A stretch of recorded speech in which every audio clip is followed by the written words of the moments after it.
Berjumpa lagi dalam permenungan kita edisi Jumat 6 Mei 2022, pekan ketiga Paskah. Bacaan-bacaan liturgi hari ini, bacaan yang pertama dari Kisah Para Rasul bab 9 ayat 1-20 dan bacaan Injil dari Injil Yohanes bab 6 ayat 52 sampai 59. Bacaan pertama hari ini berbicara tentang perjumpaan yang sangat spesial antara Saulus dan Yesus. Cerita menarik, Saulus, seorang yang sangat bersemangat karena mau mempertahankan hukum Taurat, meminta surat kuasa dari imam-imam kepala, supaya dia dianggap pantas atau punya kewenangan untuk menganiaya setiap pengikut Yesus Kristus. Dengan penuh semangat itulah dia berangkat ke kota Damsyik. Tapi justru dalam perjalanan ke Damsyik itulah menjadi titik balik kehidupan Saulus. Saulus berjumpa dengan Yesus secara sangat khusus, sangat unik, sangat istimewa. Dia dibutakan karena melihat cahaya yang begitu luar biasa di siang bolong, dan dia menjadi buta. Dan dia bertanya, "Siapakah engkau?" Yesus menjawab, "Akulah Yesus yang engkau aniaya itu." Jawaban Yesus ini kedengarannya sangat istimewa dan khusus karena Yesus menyatakan dirinya hadir secara penuh dalam diri orang-orang yang percaya kepadanya. Sehingga Saulus yang menganiaya orang-orang yang percaya kepada Yesus, Yesus katakan bahwa dalam jawaban itu, bahwa dengan cara seperti itu, Saulus sedang menganiaya dia. Saudari dan saudara yang terkasih, perjumpaan itu lalu membalikan seluruh hidup Saulus. Dia membaharui kehidupannya. Dia bertobat. Saulus, sebagaimana kita tahu, namanya diubah menjadi Paulus. Dari seorang yang menganiaya Yesus dalam diri para pengikut Yesus, menjadi seorang yang mewartakan Yesus dengan sangat kokoh, sekalipun dia mengalami banyak kesulitan dan penderitaan. Saudari dan saudara yang terkasih, dari peristiwa Damsyik ini kita belajar bahwa perjumpaan dengan Yesus mesti membawa pembaharuan.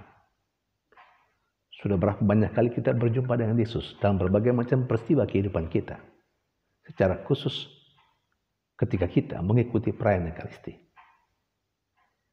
ketika kita membaca sabda Allah, membaca kitab suci, dan sekian banyak kesempatan dan sarana di mana kita bisa berjumpa dengan Tuhan. Tetapi sejauh mana perjumpaan dengan Tuhan itu telah membawa pembaharuan hidup kita. Ini sebuah refleksi yang panjang, bahkan sepanjang hidup kita. Apakah perjumpaan kita dengan Yesus sungguh membawa pembaharuan, membawa perubahan dalam hidup kita dari yang kurang baik menjadi yang baik, atau menjadi yang lebih baik? Saudari dan saudara yang terkasih, sementara dalam bacaan Injil terjadi pertengkaran di antara orang-orang Yahudi atau orang-orang yang mendengar kata-kata Yesus. Karena Yesus berkata bahwa dagingnya adalah makanan yang membawa hidup. Kata-kata ini menjadi titik, menjadi pokok yang membuat orang-orang Yahudi berdebat dan bertengkar di antara mereka. Pertanyaannya, mengapa mereka harus bertengkar? Mungkin saja loh ya, mungkin saja. Ada orang yang bisa menerima kata-kata Yesus itu, dan ada orang yang sama sekali tidak bisa menerima. Dan mereka pasti mempunyai argumentasi masing-masing. Dan masing-masing mereka juga mempertahankan argumentasinya. Sehingga terjadi pertengkaran. Apa yang bisa kita pelajari dari peristiwa pertengkaran itu? Hanya karena kata-kata Yesus. Mungkin bagi mereka, kata-kata Yesus itu tidak masuk akal. Bahkan mungkin menjijikkan. Yesus akan menjadikan mereka pemakan daging manusia. Kanibal. Dan itu mungkin dirasakan oleh mereka sebagai sebuah pelecehan. Saudari dan saudara yang terkasih, sesungguhnya yang terjadi adalah otak orang-orang yang mendengar kata-kata Yesus, pikiran mereka sebenarnya tidak mampu menampung kata-kata Yesus itu. Dan kata-kata Yesus itu sesungguhnya juga bukan irasional, bukan tidak logis, bukan. Tetapi rasional. Kata-kata Yesus itu, dagingku adalah benar-benar makanan yang memberi hidup. Kata-kata itu terlalu besar untuk dimasukkan ke dalam otak manusia. Jadi bukan tidak logis. Logis, tetapi tidak mampu ditampung dan dipahami oleh otak manusia yang kecil ini. Saudari dan saudara yang terkasih, kalau omong tentang hal yang menghebohkan dalam ajaran Yesus, tidak hanya soal itu. Terlalu banyak dalam gereja Katolik yang terkadang membuat kita bertanya, ini kok seperti ini? Ini kok seperti ini? Banyak hal yang tidak kita pahami. Tapi bukan berarti tidak logis. Itu hanya karena ajaran-ajaran Tuhan Yesus terlalu besar untuk dicerna atau untuk dimasukkan ke dalam otak kita yang kecil ini.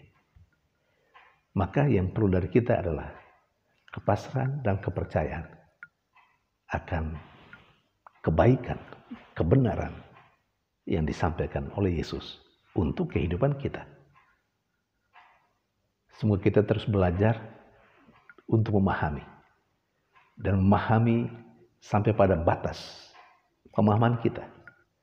Dan kita harus sadari bahwa ada banyak ajaran-ajaran Yesus jauh melampaui atau terlalu besar untuk kita masukkan dalam otak kita. Tuhan memberkati.